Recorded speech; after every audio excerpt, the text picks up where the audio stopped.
Hello friends, welcome back to my channel. Today we are going to solve practical problem number 7 in the chapter of NPO.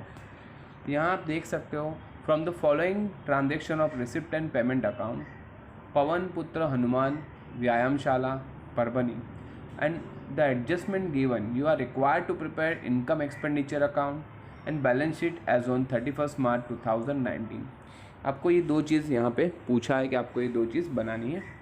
Receipt and payment account 31 मार्च 2019 का दिया है. इसका मतलब आपका current year है 18-19. 18 में start हो रहा है, 19 में क्लोज हो रहा है. अब देखते हैं सबसे पहला balance brought down cash in hand जो आपको दिया है वो ऑलवेज ओपनिंग के साथ कंसर्न होता है, तो उसको हम लोग यहाँ पे कंसिडर नहीं करते. करंट ईयर का वो नहीं है, तो ओपनिंग का है तो वो कैंसिल हो जाएगा. सब्सक्रिप्शन 18-19, तो 18-19 आप देख सकते हो वो हमारा करंट ईयर का है. इसके लिए 18-19 का हमारा करंट ईयर का जो है वो जाएगा आपका इनकम में, और 19-20 का जो सब्सक्रिप्शन आपको दिया है वो फ्यूचर का. तो फ्यूचर का यानी कि अब आ चुका है अभी, तो इसको हम लोग बोलते हैं एडवांस सब्सक्रिप्शन, तो ये जाएगा एडवांस हमारे लायबिलिटी में. नेक्स्ट है donation. Donation is our income. Receipt from entertainment हमारा है income. Interest is also our income and entrance fees is also our income. यहाँ पे थोड़ा आपको ध्यान रखना है, कभी कभी डोनेशन एंट्रेंस फीस को आपको बोलते हैं क्वेश्चन में कि एडजस्टमेंट में कि आप पूरा कैपिटलाइज करो, तो फिर इनकम में लिखने की ज़रूरत नहीं, डायरेक्टली आप उसको कैपिटल फंड में ऐड कर सकते हो. नेक्स्ट आपका है पेमेंट. सैलरीज में वो आपका जाएगा expense. Entertainment expense is our expense. Sanitary expense is also expense. Electricity charge is also expense. Rent expense. Investment आपके लिए होगा assets. Printing and stationery is our expense. Postage expense. Fixed deposit होगा assets, तो balance sheet हमारा जो बनेगा उसमें assets side डाल देंगे. And balance carried down cash in hand और कैश एट बैंक, ये हमारा होता है असेट्स. अब आते हैं हमारे नेक्स्ट पार्ट पे एडजस्टमेंट में. तो यहाँ देखिए आपको एडजस्टमेंट में सबसे पहला कुछ अलग तरीके से एडजस्टमेंट दिया हुआ है. यहाँ बोला है आपके पास there are 500 member paying annual subscription of ₹50, यानी आपके पास 500 मेंबर्स है, हर एक मेंबर 50 रुपये सब्सक्रिप्शन भरता है. यानी 500 इंटू 50 अगर आप करोगे 500 इंटू 50, तो आपका आएगा 25,000. यानी कि इस साल का हर साल हमारे पास 25,000 सब्सक्रिप्शन रिसीव होना चाहिए. जबकि आप देख सकते हो इस साल 18-19 में हमारे पास कितना रिसीव हुआ है, ओनली 18,000. यानी अगर 18,000 रिसीव हुआ है तो 7,000 अभी भी रिसीव होना बाकी है, राइट. तो ऐसा कभी भी आपको देंगे तो आपको क्या करना है, सबसे पहले जब भी जितने मेंबर्स है इनटू जो भी एक सब्सक्रिप्शन का चार्ज होगा ईच का, उसके साथ मल्टीप्लाई करना है और टोटल सब्सक्रिप्शन आपको ढूंढना है कि कितना हमें करंट ईयर का रिसीव्ड होना चाहिए. तो जैसे हम लोग ने यहाँ किया 500 मेंबर है इंटू मैंने 50 किया, तो हमें मिला 25,000. तो आपको देखना है 25,000 और करंट ईयर का सब्सक्रिप्शन ऊपर कितना दिया है रिसिप्ट में. ऑलवेज वो जहाँ पे दिया होगा वो उससे कम होगा, तो कम होगा तो कितना बाकी है उसको हम लोग बोलेंगे आउटस्टैंडिंग. जैसे यहाँ पे हमें मिलना चाहिए था 25,000, जबकि रिसीव्ड हुआ है 18,000, यानी 7,000 हमारा सब्सक्रिप्शन अभी भी रिसीव्ड होना बाकी है, तो इसको बोलेंगे आउटस्टैंडिंग सब्सक्रिप्शन. तो इसके दो इफेक्ट हो गए, ऐड इन सब्सक्रिप्शन और बैलेंस शीट असेट साइड. तो सब्सक्रिप्शन में ऐड होगा तो 18-19 वाला जो करंट ईयर का है उसके ऊपर आपका एक टिक मार्क आ जाएगा, उसके ऊपर हम लोग इसको ऐड करेंगे. नेक्स्ट है आउटस्टैंडिंग सैलरी. अब सैलरी आपका एक्सपेंस है तो सैलरी में ऐड हो जाएगा, करंट ईयर का है तो. और दूसरा जाएगा बैलेंस शीट लायबिलिटी साइड, तो सैलरी के ऊपर टिक मार्क आ जाएगा आपका. एक्सपेंडिचर साइड में आपको दिया होगा, पेमेंट साइड में वहाँ पे. असेट्स फिर आपको दिया है 1/4/2018 को, मतलब कि ईयर के स्टार्टिंग में हमारे पास असेट्स थे बिल्डिंग 50,000 और फर्नीचर 15,000, यानी कि क्लोजिंग बैलेंस शीट आपको ओपनिंग का दिया है तो ये आपको क्लोजिंग में भी लिखना होगा. देखो ऑलवेज याद रखना, ओपनिंग बैलेंस शीट में जो भी कैपिटल फिक्स असेट्स होगी या लॉन्ग टर्म लायबिलिटीज़ होगी वो आपको क्लोजिंग में भी लिखनी ही है. तो ये ओपनिंग में थी तो क्लोजिंग में भी हमें दिखानी पड़ेगी. तो बिल्डिंग और फर्नीचर हमारा असेट्स में ही जाएगा, क्लोजिंग बैलेंस शीट असेट्स में भी रहेगा.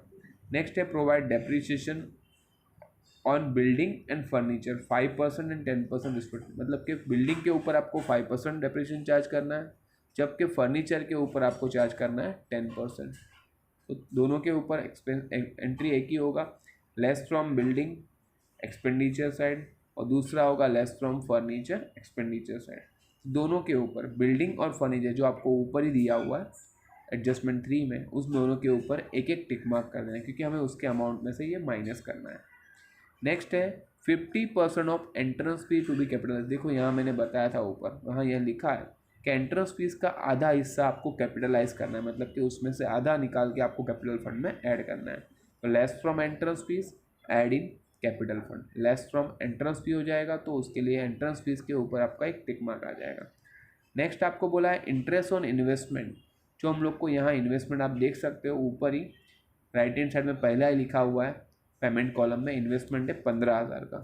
तो वो 15,000 के इन्वेस्टमेंट के ऊपर आपको 5% इंटरेस्ट मिलना चाहिए था, जो लिखा है अक्रूड फॉर 6 मंथ, मतलब अक्रूड हो चुका है लेकिन रिसीव्ड नहीं हुआ है, मतलब ये इंटरेस्ट अभी आना बाकी है। तो ये हो जाएगा आउटस्टैंडिंग इंटरेस्ट ऑन इन्वेस्टमेंट। अब कोई भी इंटरेस्ट आपको मिलने वाला, तो ये आपके लिए इनकम है, interest on investment is your income. तो अगर ये आउटस्टैंडिंग है तो इसके दो इफेक्ट, एक होगा हमारा इनकम साइड में आएगा आउटस्टैंडिंग इंटरेस्ट ऑन इन्वेस्टमेंट, और दूसरा इफेक्ट अगर मैं बोलूँ तो इन्वेस्टमेंट में आप ऐड भी कर सकते हो असेट साइड में, या तो उसको सेपरेट असेट साइड में लिख के भी दिखा सकते हो। It is all up to you कि कैसे दिखाना, दोनों राइट ही होगा। अगर आप इन्वेस्टमेंट में ऐड करना चाहते हो तो इन्वेस्टमेंट के ऊपर आपको एक टिक मार्क करना पड़ेगा। नेक्स्ट आपको दिया है 7th in the last, 7th वाला सिर्फ इन्फॉर्मेशन है। आपको कैपिटल फंड बोला है 70,000, कैपिटल फंड जो आपको है वो दिया जाएगा आपका लायबिलिटी साइड में। कैपिटल फंड के ऊपर आपको एक टिक मार्क है एंट्रेंस फीस कैपिटलाइज का, तो वो एक टिक मार्क कर देना है, और एक एक्स्ट्रा टिक मार्क आएगा सरप्लस या डेफिसिट के लिए, तो वो आपको टिक मार्क करना पड़ेगा। ठीक है, अब यहाँ पे सारे एडजस्टमेंट और सारा रिसिप्ट पेमेंट अकाउंट मैंने बता दिया है। अब we will solve it practically, इसको करके देखते हैं कि कैसे हम लोग इसको कर सकते हैं टैली। तो let's start. Okay friends, let's start. इसको हम लोग करके देखते हैं कैसे हम लोग करेंगे। सबसे पहला बैलेंस ब्रॉट डाउन जो दिया है मैंने, यहाँ देखो फॉर्मेट आपके लिए रेडी रखा हुआ है। इन द बुक ऑफ पवन पुत्र हनुमान विद्या मंदिर परभनी, इनकम एक्सपेंडिचर अकाउंट मैंने बनाया हुआ है, ईयर एंडिंग 31 मार्च 2019 का है, और बैलेंस शीट सेम। अब ब्रॉट डाउन जो मैंने बोला कि आपको ओपनिंग का है, तो यहाँ पे उसका इफेक्ट नहीं आएगा। दूसरा है आपका सब्सक्रिप्शन, जो आपका जाएगा income side. Will write on the income side, यहाँ पे हमें लिखना है will write on the income side, यहाँ हम लिखेंगे बाय सब्सक्रिप्शंस, जो आपको यहाँ रिसीव हुआ है 18,000 करंट ईयर का, और उसके ऊपर आपको एक टिक मार्क है, तो इसको हम लोग लिखेंगे इनर कॉलम में। नेक्स्ट आपको दिया है 1920 का, यानी वो एडवांस सब्सक्रिप्शन। एडवांस सब्सक्रिप्शन आपके लिए होता है लायबिलिटी, तो लायबिलिटी साइड में आप लिखोगे, यहाँ पे कुछ लाइन छोड़ देना, उसके बाद हम लोग लिखेंगे एडवांस सब्सक्रिप्शन।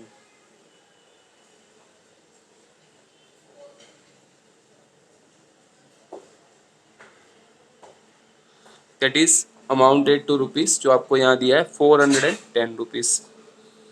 नेक्स्ट है डोनेशंस। डोनेशन आपकी इनकम है, तो will write on the income side by donations, जो आपको यहाँ दिया हुआ है, और उसके ऊपर कोई टिक मार्क नहीं है, तो इसको हम लोग लिख देंगे आउटर कॉलम में डोनेशन 6,000 रुपीज। नेक्स्ट आपको दिया है receipt from entrance entertainment, that is also our income,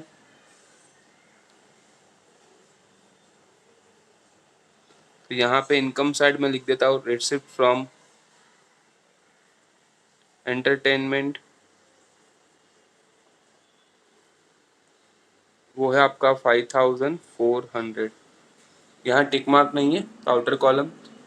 interest is also our income, तो will write on the income side interest, tick mark नहीं है, तो इसको भी हम लोग लिखेंगे आउटर कॉलम में। Entrance fees also our income,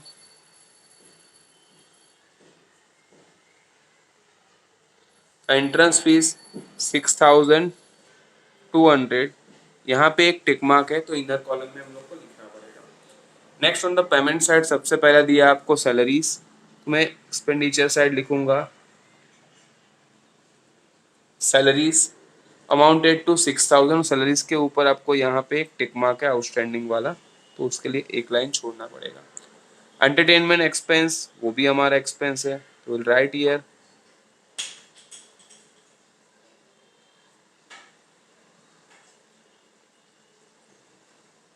entertainment expense amounted to 2480, आपको डायरेक्टली आउटर कॉलम में ही लेना पड़ेगा क्योंकि इसके ऊपर कोई भी टिक मार्क नहीं है।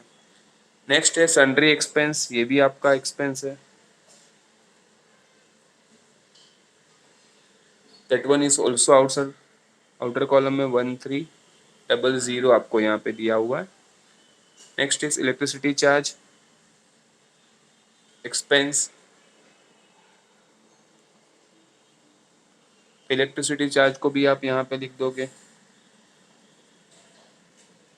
अमाउंट आपको दिया है 1200। Rent also our expense, rent को भी वहाँ पे लिख दोगे आउटर कॉलम में 700। इन्वेस्टमेंट आपके लिए होता है असेट्स, तो will write on the asset side investment. Amount आपको दिया है 15,000। अब हम लोग जो उसका इंटरेस्ट है उसको मैं इसमें ही ऐड करने वाला हूँ। मैंने बोला था अगर इसमें ऐड करोगे तो उसको इधर कॉलम में लिखना। नेक्स्ट है printing and stationery expense.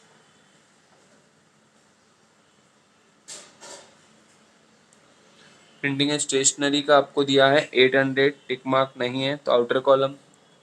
Postage also our expense, postage का अमाउंट आपको दिया है 3200, no tick mark so outer column. Fixed deposit is our assets, तो असेट साइड लिखोगे आप लोग। फिक्स डिपॉजिट में अमाउंट दिया है 3500, इसके ऊपर यहाँ कोई भी टिक मार्क नहीं है तो ये डायरेक्टली आउटर कॉलम में ले लो। Fix deposit 3900, sorry you have to correct it, 3900। Next है बैलेंस कैरिड डाउन में दो है, कैश इन हैंड और कैश एट बैंक, तो ये दोनों आपके असेट्स है। तो कैश इन हैंड आपको दिया 830 का और कैश एट बैंक आपको यहाँ दिया है 6000। अब आते हैं एडजस्टमेंट पार्ट में। सबसे पहला एडजस्टमेंट आपको दिया है 500 मेंबर्स का 50 रुपीज सब्सक्रिप्शन आना चाहिए था ईच के पास, यानी कि आपके पास आना चाहिए था 25,000, यानी कि 7,000 आपका अभी भी आउटस्टैंडिंग है क्योंकि 18 ही आया है। तो हमारे पास आना चाहिए था 25,000, तो हम लोग आउटर कॉलम में लिखेंगे 25। देख सकते हो डिफरेंस है 7,000 का, तो वो हो जाएगा आउटस्टैंडिंग सब्सक्रिप्शन। तो इसको हम लोग लिखेंगे आउटस्टैंडिंग सब्सक्रिप्शन पे अमाउंटेड टू 7,000, और ये आउटस्टैंडिंग सब्सक्रिप्शन आपके लिए होगा असेट्स। तो असेट साइड में आप लिखोगे outstanding subscriptions amounted to 7,000 rupees. Next आपको जो दिया है एडजस्टमेंट नंबर 2, वहाँ बोला है आउटस्टैंडिंग सैलरी। हम लोग ने इफेक्ट देखा था ऐड इन सैलरी होगा, तो सैलरी में यहाँ ऐड कर दो, यहाँ लिखो आउटस्टैंडिंग सैलरी, अमाउंट दिया है 1200, इसमें ऐड करोगे तो सैलरी हो जाएगी आपकी 7,200, और आउटस्टैंडिंग सैलरी आपके लिए लायबिलिटी है। Will put on the liability side outstanding salary 1,200। उसके बाद आपको यहाँ एडजस्टमेंट नंबर 3 में बोला है असेट्स आपको दी हुई है, तो ओपनिंग की असेट्स आपको क्लोजिंग में भी लिखनी पड़ेगी कि ये लॉन्ग टर्म असेट्स है। पहला है बिल्डिंग जो है 50,000 का, और इसके ऊपर एक दो एडजस्टमेंट है, इसके दोनों बिल्डिंग के ऊपर, एक बिल्डिंग के ऊपर है और एक फर्नीचर, दो असेट्स है और दोनों के ऊपर आपको डेप्रिसिएशन का एडजस्टमेंट है, इसके नीचे ही दिया हुआ है। तो दोनों असेट्स को मैं इनर कॉलम में लिख देता हूँ। उसके नीचे एडजस्टमेंट में बोला है बिल्डिंग के ऊपर डेप्रिसिएशन आपको निकालना है 5%, तो यहाँ से आप लेस करोगे डेप्रिसिएशन 5%, और फर्नीचर का डेप्रिसिएशन आपको बोला है 10%। तो यहाँ 5% अगर आप निकालोगे तो होगा 2,500।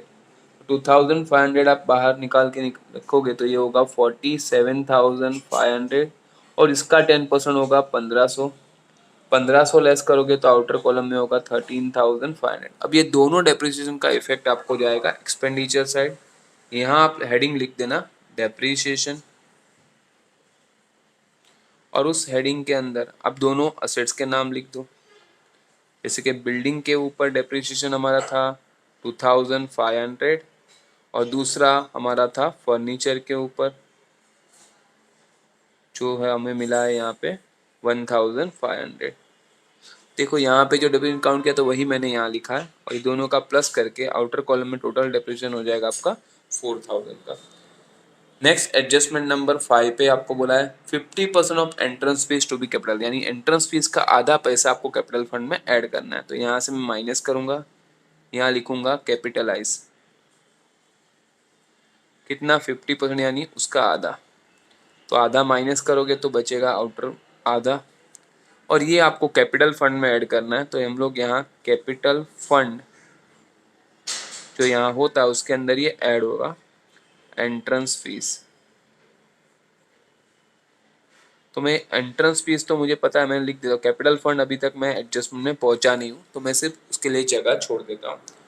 नेक्स्ट आपको बोला है interest on investment is 5% per annum has accrued for 6 month, यानी आपका जो ये इन्वेस्टमेंट है उसके ऊपर 5% आपको इंटरेस्ट निकालना है, और वो भी 6 महीने के लिए। तो मैं यहाँ पे नीचे वर्किंग नोट में कर देता हूँ, हमारा यहाँ पे हो जाएगा, तो मैं कर देता हूँ। चाहिए तो आप वर्किंग नोट में दिखा सकते हो। 15% 15,000 का 5% होगा फॉर 6 मंथ, तो 6 अपॉन आपको 12 लेना है। यहाँ पे आप देख सकते हो 0 0 विल गेट कैंसल, 6 2 ज़ा 12, तो ये हो जाएगा 75।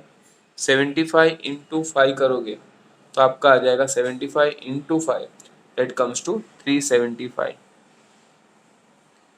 75 इंटू 5 कम्स टू 375। तो 375 जो आपका आएगा ये आपका इंटरेस्ट है जो आपका आउटस्टैंडिंग है। तो ये इंटरेस्ट आउटस्टैंडिंग है तो आपके लिए होगा इनकम। तो will right here outstanding interest on investment, वो आपका है 375 रुपीज़। और ये मैंने बोला था या तो आप असेट साइड अलग से लिख दो या तो इन्वेस्टमेंट में ऐड कर, तो मैं यहाँ इन्वेस्टमेंट में ऐड कर, तो यहाँ पे लिखूंगा आउटस्टैंडिंग इंटरेस्ट जो हमारा है 375 रुपीज़। तो इसको ऐड करने के बाद हमारी इन्वेस्टमेंट हो जाएगी 15,375 रुपीज़ की। एंड उसके बाद आपको एडजस्टमेंट जो दिया है लास्ट आपको इन्फॉर्मेशन है, कैपिटल फंड आपको बोला है 70,000 है, तो जिस एक इन्फॉर्मेशन है तो उसका एक ही इफेक्ट होगा। यहाँ पे कैपिटल फंड हम लोग यहाँ पे लायबिलिटी में लिख देंगे, इसमें एंट्रेंस फीस ऐड कर दो 73,100 हो जाएगा, और एक लाइन छोड़ देना क्योंकि सरप्लस या डेफिसिट जो यहाँ से मिलेगा वो हम इसमें ऐड या लेस करना पड़ेगा। तो लेट्स स्टार्ट, देखते हैं हम लोग का यहाँ पे कैसे हम लोग इसको टैली करते हैं। तो देखते हैं सबसे पहले आपको यहाँ पे आपका जो इनकम एक्सपेंडिचर अकाउंट मैंने बनाया उसको हम लोग स्टार्ट करेंगे। देखते हैं कौन सी साइड बड़ी है। आप देख सकते हैं यहाँ पे आपका क्रेडिट साइड बड़ा है, तो क्रेडिट साइड से हम लोग स्टार्ट करेंगे। मैं कैलसी में आपको दिखाता हूँ so that you can be better understand easily. 25,000 plus आपका 6,000 प्लस है 5,400 प्लस आपका है 400 प्लस 3,100 प्लस 375, तो आप देख सकते टोटल आ रहा है 40,275 रुपीज़। मैं इसी को डेबिट साइड लिखूंगा 40,275 रुपीज़, और ये डिफरेंस जो होगा उसको हम लोग बोलेंगे सरप्लस, जो हम लोग लिखेंगे यहाँ पे excess of income over expense. तो यहाँ पे अभी डिफरेंस निकालते हैं, तो हम लोग ये जो हमारा टोटल आया 40,275 उसमें से पूरा डेबिट में माइनस कर रहा हूँ, तो minus 7,200 minus 2,480 minus 1,300 minus 1,200 minus 700 minus 800 minus 3,200 minus 4,000। यहाँ पे आप देख सकते हो हमारा बैलेंस आ रहा है 19,395 रुपीज़। अब ये जो आपका सरप्लस आया इसी को आप कैपिटल फंड में ऐड करोगे, तो यहाँ पे सरप्लस होगा तो कैपिटल फंड में ऐड होगा, तो यहाँ पे आप ऐड कर दो, राइट ईयर सरप्लस 19,395 रुपीज़, और ये दोनों का प्लस करके आप आउटर कॉलम में ले लोगे। मैं प्लस कर रहा हूँ यहाँ पे, जो आपको यहाँ दिया है 73,100 उसके अंदर ऐड कर दो, तो आउटर कॉलम में आएगा 92,495 रुपीज़। ये आपका कैपिटल फंड आ गया, टोटल कैपिटल फंड आ गया। अब हमें सिर्फ करना क्या है, हमारी बैलेंस शीट टैली करके चेक करके दिखाना है कि टैली हो रहा है कि नहीं। Let's start. यहाँ पे अभी दो ही अमाउंट है, 410 लायबिलिटी में और दूसरा है 1200। तो आप देख सकते हो मेरा टोटल आ रहा है 94,105 रुपीज़। अब असेट साइड में चेक करते हैं, 15,375 रुपीज़ प्लस आपका है 3,900 प्लस 830 प्लस आपका है 6,000 प्लस 7,000 प्लस 47,500 प्लस 13,500। तो आप देख सकते हो हमारा टोटल सेम आ रहा है 94,105 रुपीज़। तो यहाँ आपके सामने पूरा क्वेश्चन आंसर मैंने रखा हुआ है। Check it. If you any difficulties you can ask me in the comment section. If you any doubt, any clarification, if you required regarding any adjustment, please write me in the comment section. I will make sure कि आपका जो भी doubt है वो मैं clarify कर पाऊँ। अगर आपको ये वीडियो अच्छा लगा है तो इसको लाइक शेयर और सब्सक्राइब कर देना और बेल आइकन पे ऑल जो बटन है उसके ऊपर क्लिक करना, so will you get the all the notification whenever I upload the videos. Thanks for watching. Bye for the day.